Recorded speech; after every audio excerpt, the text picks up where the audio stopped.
السلام علیکم جمیعا ورحمۃ اللہ وبرکاتہ۔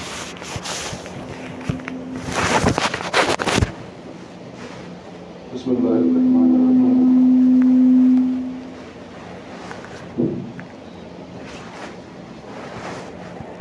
الحمد للہ الذی لا یبلغ مدحته القائلون ولا یحصی نعمه العادون ولا يعطي حقه المجتهدون وترى الخلائق بقدرته ونشر الرياح برحمته وابتدى بالسكون ميدان عرضه والصلاة والسلام على سيدنا مولانا أبو القاسم المصطفى محمد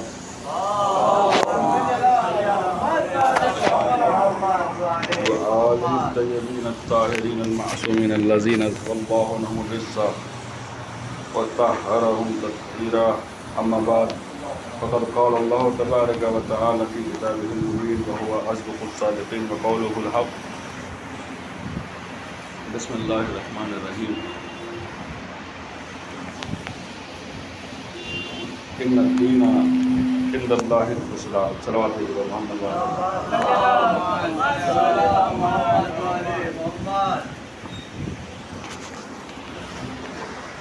پروردگار عالم کا لاکھ لاکھ احسان ہے کہ اس نے مجھے اور آپ کو دین مبین اسلام کے پیروکاروں اور عمل کرنے والوں میں قرار دیا۔ اس کے شکر گزار ہیں کہ اس نے توفیق دی کہ آج روز قدس، روز جمعہ آخر میں اور آپ حاضر ہو کر عبادات الہیہ انجام دے رہے ہیں۔ آج کا دن عید جمعہ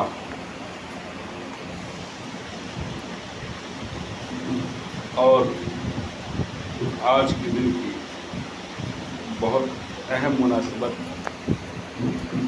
یوم القدس ہے، اور در حقیقت مقام افسوس ہے کہ پورا ماہ مبارک چلا گیا، ہم نے پروردگار عالم کے فیض کے ذریعہ سے کچھ قطرات کے علاوہ کچھ حاصل نہ کیا، اور بارگاہ رب العزت پر دعا گو ہیں کہ میرے معبود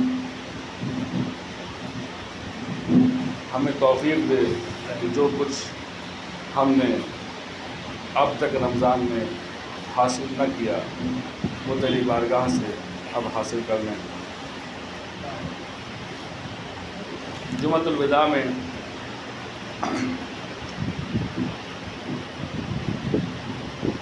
ایک دعا پڑھی جاتی ہے، انشاءاللہ میں اور آپ ساتھ ساتھ اس دعا کو دہرائیں گے۔ بسم اللہ الرحمن الرحیم۔ اللہم لا تجعلہ آخر العہد من صیامنا ایاہ فإن جعلتہ فاجعلنی مرحوما ولا تجعلنی محروما۔ اس دعا کا مطلب یہ ہے، پروردگارا اس روزے کے مہینے کو میرے لیے آخری مہینہ نہ بنانا، اور سال و سال میں ایسے ہی صحت و سلامتی کے ساتھ تیری محبت کے سائے میں زندگی گزارتا رہوں، اور اس رمضان کو میرا آخری مہینہ قرار نہ دینا۔ لیکن اگر ایسا ہی ہے، اگر تو ایسا ہی کرے گا، فَإِن جَعَلْتَنِي فَاجْعَلْنِي مَرْحُومًا، اگر میرے معبود اگر تو نے ایسا کیا ہے، اگر اس سال کے درمیان میں میری موت واقع ہو جائے تو میرے معبود میرے اوپر اپنا رحم کرنا، مجھے مرحوم قرار دینا، محروم قرار نہ دینا۔ ابھی اسی ہفتے میں جو ایک بڑی مناسبت ہے وہ روزہ عید الفطر ہے۔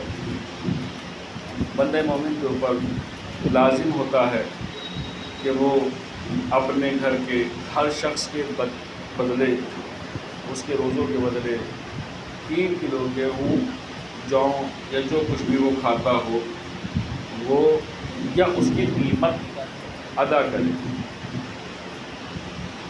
3 کلو گیہوں یا جوں یا آٹا یا چاول جو بھی وہ کھاتا ہو اس کی قیمت یا وہ کسی ایسے مستحق کو ادا کرے کہ جو ضرورت مند ہو، کہ جو اپنی روزانہ کی ضرورتوں کو خود سے پورا نہ کر سکتا۔ مستحق کی ایک چھوٹی سی مثال کے طور پہ کہیں گے کہ وہ شخص کے جو روزانہ کی اپنی ضرورتیں خود پورا نہ کر سکتا ہو، دوسروں کی مدد سے دینی پڑتی ہے۔ زکوٰۃ فطرہ کے بارے میں چند احکام اور احادیث۔ چھٹے امام جعفر صادق علیہ السلام نے اپنے وکیل سے فرمایا، کہا جاؤ میرے تمام اہل و عیال اور تمام غلاموں کی طرف سے زکوٰۃ فطرہ ادا کرو، اور کسی کو بھی باقی نہ چھوڑنا، کیونکہ اگر تم نے ان میں سے کسی ایک کو چھوڑ بھی دیا، اگر تم نے ان میں سے کسی ایک کو بھی چھوڑ دیا تو مجھے اس کے فوت ہو جانے کا اندیشہ ہے۔ راوی نے کہا مولا فوت سے کیا مراد ہے؟ کہا موت۔ فطرہ سارے سال ہمیں موت سے بچاتا ہے۔ پھر چھٹے امام جعفر صادق علیہ السلام ارشاد فرماتے ہیں کہ روزے کی تکمیل زکوٰۃ یعنی فطرہ ادا کرنے میں ہے، جس طرح پیغمبر پر درود بھیجنا تمام اعمال کے کمال میں سے ہے۔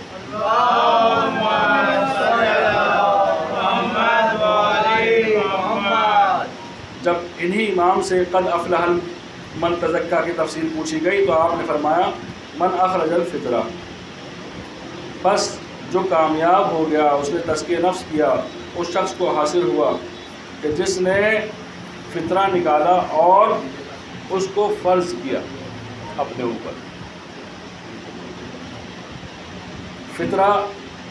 فطرے کی ادائیگی میں طعام کو معین کرنا ضروری ہے۔ یہ ضروری ہے کہ پہلے آپ کنفرم کر لیں کہ آپ کیا کھاتے ہیں۔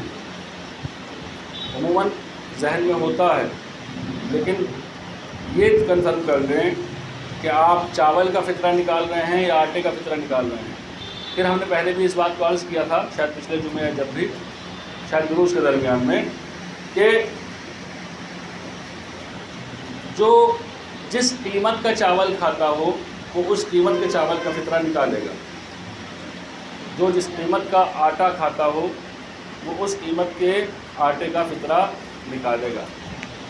یعنی مثلا آٹا بازار میں 25 روپے کلو بھی مل جائے گا، شاید آپ کو 30 روپے مل جائے گا، 50 روپے ملے گا۔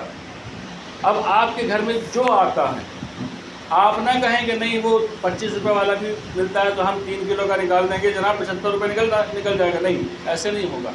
جو آپ کے گھر میں استعمال ہوتا ہے، جو آپ استعمال کرتے ہیں، اور ڈیپو والا جو گیہوں یا چاول اگر کوئی کھاتا ہے اور وہ کہے کہ ہم اس کے لیے کیا نکالیں، کیسے کریں، کیونکہ وہ تو 2 روپے کلو ملتا ہے، وہ 2 روپے کلو آپ کو سبسڈی کے ساتھ دیا جاتا ہے، ورنہ اس کی بھی اصل قیمت وہ 25-30 روپے سے کم نہیں ہے، جو کہ گیہوں کا ریٹ ہے۔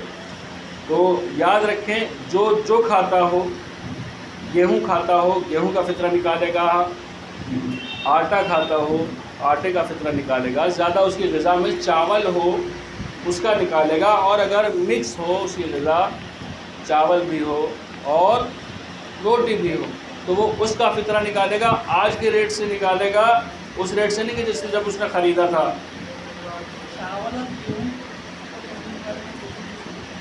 چاول جتنا چاول کھاتا ہے اتنا چاول کا نکالے گا۔ مثلا اندازہ لگائے کہ ہاں سال مہینے ہفتے میں 1 کلو چاول کھاتا ہے، جب 1 کلو چاول کھاتا ہے تو ادھر 2 کلو آٹا کھاتا ہے یا 2 کلو گیہوں یوز کر لیتا ہے اسی کے اعتبار سے، یا مثلا آدھا آدھا چلتا ہے.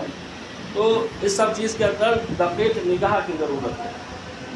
اگر دقت نظر نہیں ہوگی تو شاید آپ کا فرض ادا نہ ہو پائے. اندازے سے کام نہیں چلنے والا.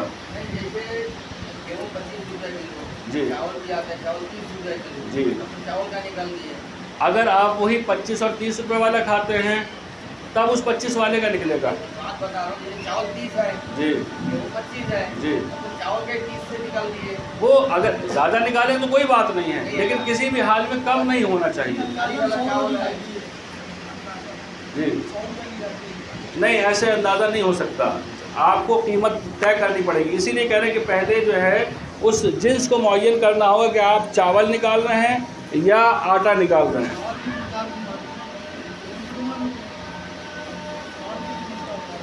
تو اندازے یہ کریں گے، پھر زیادہ کے زیادہ میں بیان رکھیں گے اور زیادہ سے زیادہ نکالنے کی کوشش کریں گے. اچھا، اب سوال ہوتا ہے فطرہ. باقی سوال انشاءاللہ خطبے کے بعد میں، نماز کے بعد میں حاضر رہوں گا. جس کو جو سوال کرنا ہو پوچھ سکتا ہے.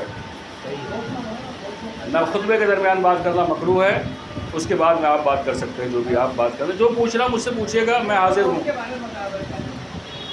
نہ بتائیے، میں ہوں بتانے کے لیے. فطرہ کب نکالنا ہے؟ فطرہ کب نکالنا ہے؟ شب عید میں سورج غروب ہونے کے بعد سے، اور اگر نماز عید پڑھ رہے ہیں تو نماز عید سے پہلے یا ظہر کی نماز سے پہلے آپ کو فطرہ نکال دینا ہے. کب تک نکال لینا ہے؟ وہی کہ اگر نماز عید پڑھ رہے ہیں تو نماز عید پڑھنے سے پہلے، ورنہ ظہر سے پہلے فطرہ نکال دینا ہے. اب ایسا نہیں ہے کہ بائی چانس کوئی آدمی ہے وہ نہ نماز سے پہلے نکال پایا نہ ظہر سے پہلے نکال پایا. اس کو احساس ہی کب ہوا؟ جب عید ساری گزر گئی، بس عید کے والے دن، اگلے دن اس کو یاد آیا. تو اب کیا کرے گا؟ میرے بھائی یہ آپ پہ قرض ہے، اسے تو اتارنا پڑے گا ہی. آپ نے وقت پہ نہیں اتارا، لیکن ہاں بعد میں آپ کو یہ دینا پڑے گا. احکام فطرہ میں فرماتے ہیں آیت اللہ سستانی، کیا رمضان میں کبھی بھی فطرہ ادا کیا جا سکتا ہے؟ آیت اللہ سستانی کے نزدیک اس بات کی بھی اجازت ہے کہ فطرہ پورے رمضان میں کبھی بھی ادا کیا جا سکتا ہے، البتہ رمضان سے پہلے ادائیگی کی اجازت نہیں ہے. رمضان میں آپ دے سکتے ہیں. زکوٰۃ فطرہ کس وقت ادا کی جائے؟ نماز عید پڑھنے والے کے لیے ضروری ہے کہ فطرہ نماز سے پہلے ورنہ ظہر کے بعد. فطرے میں نان خور کھانا کھانے والے مہمان کی شرطیں. وہ جو ہم پریشان رہتے ہیں کہ 29 میں افطاری تک لے کے نہیں آتے کہ اگر اس نے ایک کھجور کھا لی تو جناب اس کے 100 روپے مجھے دینے پڑ جائیں گے. اگر کسی نے ہمارے نان خور میں شمار ہو گیا تو اس کے 100 روپے دینے پڑ جائیں گے. اس کے لیے شرائط سن لیجیے کون ہوتا ہے جو نان خور شمار ہوتا ہے. آیت اللہ سستانی کے نزدیک مہمان کا فطرہ اس وقت واجب ہوگا جب مہمان شب عید غروب آفتاب سے پہلے میزبان کے گھر آئے اور رات کو میزبان کے گھر پر رہے، اور میزبان اس کے لیے ممکنہ لازمی آرائش و آسائش کا بندوبست کرے، اور مہمان میزبان کے اخراجات کا ذمہ دار ہو چکا ہو. ایسا نہ ہو کہ آیا تو میرے ہی گھر ہے، مطلب رہ تو یہاں رہا پر اپنا خرچہ کھانا پینا سب خود کر رہا ہے، تو وہ اس کا ذمہ دار نہیں ہے. وہ مہمان کے جو آپ کے گھر آ گیا، مثلا بعض مواقع پر بیٹیاں آ جاتی ہیں، شب عید ہے، بیٹی اپنے سسرال سے باپ کے گھر آ گئی. اب یہ آ گئی ہے، اب یہ اس کا جتنا خرچ ہوگا، جتنا اس کی ضرورت ہوگی، وہ سب آپ کو پوری کرنی ہے، کھانا پینا جو کچھ. تو یہ ان مہمانوں میں شمار ہوگی کہ ہاں یہ اس کا فطرہ آپ کو دینا پڑے گا. لیکن وہ مہمان کہ جو آیا تھا، اس نے نماز کے وقت ہوا ایک دم سے آ گیا، آیا افطار کا ٹائم تھا تو ظاہر ہے افطار کیا، کھانے کا ٹائم تھا تو کھانا کھا لیا، تو ایسے وہ نہیں ہے. یعنی پری پلان ہو، پہلے سے سوچا سمجھا ہو کہ ہاں بھئی یہ نماز سے پہلے آنے والا ہے یا پہنچ گیا ہے، تب جا کے اس کا فطرہ واجب ہوتا ہے۔ اور اس میں بھی میں عرض کرتا ہوں کہ اگر کوئی کسی کے یہاں مہمان ہے، مہمان کوئی کسی کے یہاں ہے اور اس کے میزبان کے اوپر فطرہ واجب ہے، لیکن مہمان نے خود سے اپنا فطرہ ادا کر دیا، بھائی نہیں چاہتا آدمی کہ اس کے اوپر زور پڑے، اس نے اپنا فطرہ خود سے ادا کر دیا، تو بھی دوسرے والے کے اوپر سے واجب ساقط ہو جاتا ہے۔ اگر گھر کی کفالت بیوی کرتی ہو تو کیا شوہر اور بچوں کا فطرہ نکالنا اس پر واجب ہے؟ جی ہاں واجب ہے۔ بعض اور گھروں میں عورتیں ہیڈ ہوتی ہیں تو وہ سارا مال و دولت لاتی ہیں، تو اس میں اس کے اوپر شوہر کا اور بچوں کا فطرہ نکالنا لازم ہے۔ اس سے نہیں چھٹ جائے کہ نہیں شوہر تو کچھ نہیں کماتا بیچارہ، لیکن عورت کماتی ہے تو اب وہ بچ جائے، ایسا نہیں ہے۔ علیکم السلام۔ اب فطرہ کیا تعمیر مسجد اور امام بارگاہ اور مدرسہ کے لیے فطرہ دیا جا سکتا ہے؟ کیا مسجد بنانے کے لیے، امام بارگاہ بنانے کے لیے یا کوئی مدرسہ بنانے کے لیے فطرہ دیا جا سکتا ہے؟ آغا ثانی فرماتے ہیں کہ احتیاط لازم ہے کہ فطرہ تعمیر مسجد امام بارگاہ میں نہ دیا جائے، بلکہ یہ مستحقین کا حق ہے، اس لیے مستحقین میں ہی تقسیم ہونا چاہیے۔ اور آیت اللہ خامنئی کا بھی، رہبر معظم کا بھی یہی نظریہ ہے۔ شب عید مسجد کے نمازیوں کے افطار پر فطرے کا حکم 29 میں، ویسے 30 میں ہوگا، 30 شب عید ہوگی انشاءاللہ۔ شب عید مسجد میں لوگوں کو افطار کروانے سے تمام نمازیوں کا فطرہ افطاری دینے والے پر واجب نہیں ہوتا، تو گھبرائیں نہیں، جس کی مرضی ہو آگے بڑھے، ابھی جگہ خالی ہے۔ ایک صلوات پڑھے محمد والا۔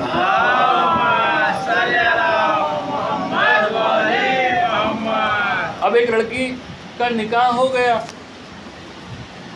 اب کیا کریں؟ اس کا فطرہ کون دے گا؟ اس کا شوہر دے گا یا اس کا باپ دے گا؟ پہلی بات تو اتنی بڑی چیز نہیں ہے بھائی، جیسے ساری زندگی دیتا ہے باپ ایسے ہی دے دے، زیادہ سوچنے سمجھنے کی ضرورت نہیں ہے، آج تک بھی تو دیتے آئے تھے، پھر کائے کو پوچھ رہے ہیں؟ بعض لوگوں کو تو نہیں پوچھنا ضروری ہے جناب، ٹھیک ہے چلیے بتا دیتے ہیں۔ اگر ابھی صرف نکاح ہوا ہے، رخصتی نہیں ہوئی، تو لڑکی کے باپ کی کفالت میں ہے اور اسی پر فطرہ واجب ہے، لیکن جب رخصت ہو جائے گی تو پھر وہ ان کے گھر کی ہوگی اور اس کا فطرہ واجب ہوگی۔ یہیں پر میں آپ کی خدمت میں نماز سے متعلق بھی ایک احکام بیان کرتا ہوں۔ جو لڑکی شادی ہو گئی، جنرلی اس کا نظریہ، اس کی فکر، اس کی سمجھ یہی ہوا کرتی ہے کہ بھئی اب شادی ہو گئی تو شوہر کے گھر ہی رہے گی نا، واپس یہاں تو نہیں رہنے والی، ٹھیک ہے، شادی ہو گئی تو اب شوہر کے گھر رہے گی، واپس یہاں کبھی اس کا آنے کا ارادہ نہیں ہے۔ خدا نہ خواستہ کسی کے ساتھ کوئی مشکل ہو گئی تو بعد میں ہوگی، ابھی کوئی ارادہ نہیں ہے۔ شادی کا مطلب یہی ہے کہ ہاں اب سے یہاں سے رخصت ہو گئی، دوسری جگہ جا کر رہے گی، تو اس کے لیے ضروری ہے کہ جب بھی اپنے ماں باپ کے گھر پہنچے تو یہ نماز قصر کر کے پڑھے گی، اگر 10 دن سے کم رکنے کا اس کا ارادہ ہے، یہ نماز قصر کر کے پڑھے گی۔ اور اگر کوئی لڑکی ایسی ہے، مثلا اس کا وہاں بزنس ہے، خود کام کرتی ہے، کوئی جاب کرتی ہے، اور اسے پتہ ہے کہ نہیں شادی کے بعد بھی کچھ دن رہیں گے ہم وہاں پر، واپس لوٹ کے پھر یہیں آ جانا ہے، تب کیا ہوگا؟ تب بھی اس کا نماز یہاں پوری ہوگی، اس کی یہاں نماز قصر نہیں ہوگی۔ یعنی اگر کوئی شخص، وہ شادی والی ہو یا کوئی بھی، ایک وطن کو چھوڑ کر جا رہا ہے، ایک جگہ سے دوسری جگہ جا رہا ہے، اگر اس کا ارادہ یہاں پر زندگی میں کبھی لوٹ کے آنے کا ہے تو اسے نماز یہاں پر پوری پڑھنی پڑے گی۔ اور اگر ایسا نہیں ہے کہ نہیں مجھے کبھی واپس لوٹ کر نہیں جانا، تو اس کی نماز یہاں پر قصر ہوا کرے گی، بشرطی کہ 10 دن تک رکنے کا اس کا ارادہ نہ ہو۔ اسی طریقے سے روزے کے لیے بھی مسئلہ ہے، اگر اس کا واپس یہاں جا کے لوٹ کے رہنے کا ارادہ ہے تب اس کا روزہ وہاں ہوگا، اور ورنہ اس کا روزہ وہاں نہیں ہوگا۔ اب سوال کرتے ہیں کہ فطرہ کسے دیا جائے؟ سید کا فطرہ سید اور غیر سید دونوں مستحق کو دیا جا سکتا ہے۔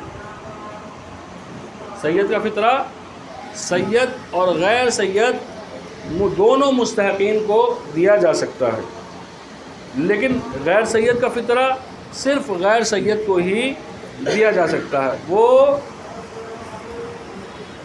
سید کو نہیں دیا جا سکتا۔ اب کہتے ہیں گھر کے نوکروں کا فطرہ، بھائی بعض لوگ کے یہاں نوکر ہوتے ہیں، اب کنڈیشن بیان کر رہے ہیں ان کی، کہتے ہیں کہ گھریلو ملازمین میں جو صاحب خانہ کے زیر کفالت شمار نہیں ہوتے، جیسے ڈرائیور یا مالی، یہ لوگ آتے ہیں اپنا کام کرتے چلے جاتے ہیں، ان کا فطرہ بندے کے اوپر واجب نہیں ہے۔ جو لوگ آتے ہیں کام کرتے ہیں چلے جاتے ہیں، صبح کو برتن دھونے آتا ہے اور آگے چلی جاتی ہے، شام کو آتی ہے کھانا پکاتی ہے عورت، آگے چلی جاتی ہے اپنے گھر پہ، اس کا فطرہ آپ کے اوپر واجب نہیں ہے۔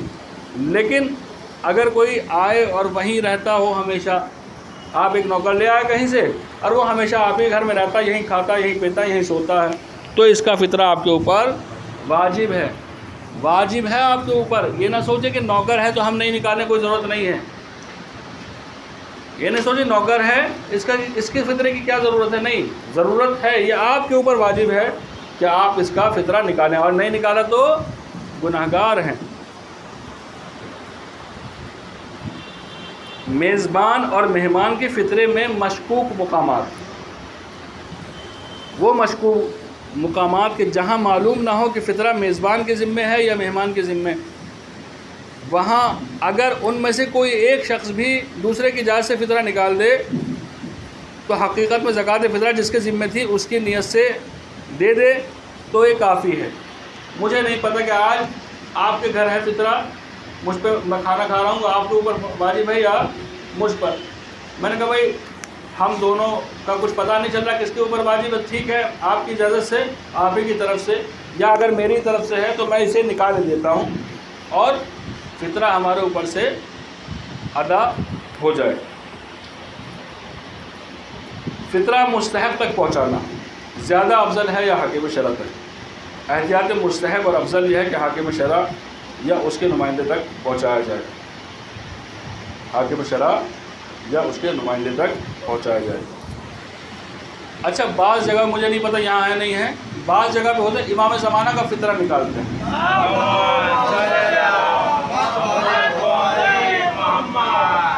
امام زمانہ کا فطرہ نکالتے ہیں۔ دیکھیے فطرہ اس کا نکلتا ہے جو آپ کے زیر دست ہو، آپ کا نوکر، آپ کے بچے، آپ کی بیوی، آپ کے گھر والے، بزرگ ماں باپ، بھائی، دادا، نانا، جو بھی آپ کے گھر رہتا ہو، وہ جو آپ کی کفالت میں ہو، وہ جو سب کا باپ ہے، اس کا فطرہ تھوڑی نکالیں گے، اس کا فطرہ نہیں نکالنے والے نا، وہ تو ہم سے بڑے ہیں، وہ تو ہم سے بڑے ہیں، اگر ہم ان کے یہاں رہتے تو شاید خدا کرے کہ وہ کبھی وقت نصیب ہو کہ ہم ان کی کفالت میں چلے جائیں حقیقی معنی میں، ورنہ حقیقت میں بالکل انہی کی کفالت میں ہیں۔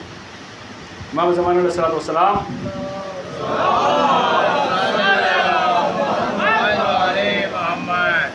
ہم تمہاری یاد سے بے پرواہ نہیں فرماتے، اگر ہم تمہاری یاد سے لاپرواہ ہوں تو تم ایک منٹ کے لیے بھی زندہ نہ رہ سکتے، ہم تمہاری یاد سے کبھی غافل نہیں ہوتے۔ اگر دوستوں کو، دشمنوں کو معلوم ہو جائے کہ تم ہمارے چاہنے والے ہو اور تمہاری کیا اہمیت ہے، تو تمہیں اس طریقے سے کھا جائیں گے جیسے بعض پرندے چیونٹیوں کو یا مکھیوں کو کھا جاتے ہیں اور تمہیں ختم کر دیں گے۔ بلکہ مثال مولانا نے دی کہ اس طریقے سے کھا جائیں گے جیسے بعض پرندے شہد کی مکھی کو یہ معلوم ہونے کے بعد میں کہ اس کے پیٹ میں شہد ہے اسے کھا جاتے ہیں، اس طریقے سے دشمن تمہیں ختم کر دیں گے۔ یہ ہماری نظر عنایت ہے تمہارے اوپر کہ تم جو ہے زندہ اور سلامت، یہ ہماری نظر عنایت۔ بسم اللہ الرحمن الرحیم، قل هو اللہ احد اللہ الصمد لم یلد ولم یولد ولم یکن له کفوا احد۔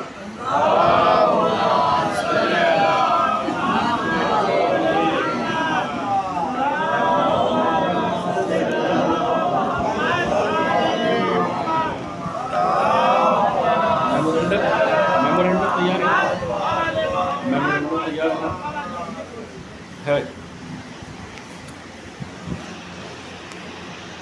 لا حول ولا قوت الا باللہ العلی العظیم۔ بسم اللہ الرحمن الرحیم۔ الحمد للہ الذی لا یبلغ تحتہ القائلون ولا یحصی نعمہ وعاقب ولا یعدی حقہ المشترکون مثل الخلائق بقدرتہ ونشر الرياح برحمتہ وابتدى بالسكون میدان ارضه والصلاة والسلام على سیدنا مولانا بالقاسم المصطفى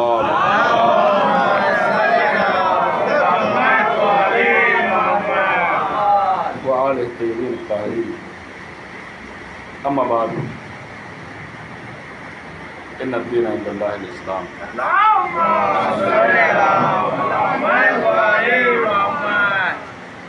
الحمدللہ میں اور آپ حاضر ہیں، بھلے ہم سے آدھے لوگ دیر سے حاضر ہوئے لیکن پھر بھی خدا کے شکر گزار ہیں۔ اتنی توفیق تو اس کی دی ہوئی ہے کہ حاضر ہو سکے، کیونکہ بالکل کسی کی مجال نہیں ہے جو اس کی بارگاہ میں اس کی اجازت کے بغیر حاضر ہو سکے۔ جسے چاہتا ہے اسے عطا کرتا ہے، اور جسے نہیں چاہتا اپنی بارگاہ میں حاضر کی اسے مجال تک نہیں دیتا۔ اگر ہم کسی ایسے مقام پر حاضر ہیں کہ جہاں عبادت ہو، اطاعت ہو، پروردگار کا حکم کی بجا آوری ہو، تو سمجھے پروردگار نے چاہا ہے کہ ہم حاضر ہو سکیں۔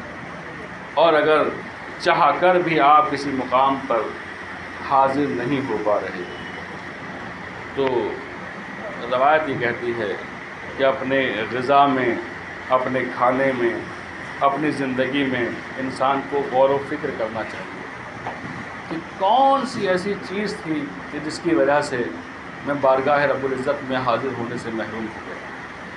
کون سی ایسی وجہ تھی کہ آج صبح کی نماز چھوٹ گئی؟ کون سی ایسی وجہ تھی کہ میں روزہ نہیں رکھ پایا جبکہ سارے مسلمان روزہ رکھا کرتے تھے، لیکن میں مجبور ہو گیا، میں نہیں رکھ پایا؟ کون سی ایسی وجہ تھی کہ سب کے سب تو سر وقت نماز میں جایا کرتے تھے، میں آخر وقت نماز میں جایا کرتا تھا؟ کیوں پروردگار نے مجھے اتنا دور رکھ رکھا ہے؟ ایسا کون سا گناہ ہے کہ جس کی وجہ سے میں بارگاہ رب العزت میں حاضر نہیں ہو سکتا؟ انشاءاللہ یہ جملہ اللہ کرے میرے اور آپ کی آخرت سدھارنے کے لیے کافی ہو کہ کوشش کریں سر وقت نماز میں، عبادتوں میں حاضر ہو سکیں۔ اہل بیت آپ کا انتظار نہ دیکھیں کہ مجلس ہو رہی ہے اور آپ نہیں ہیں حاضر۔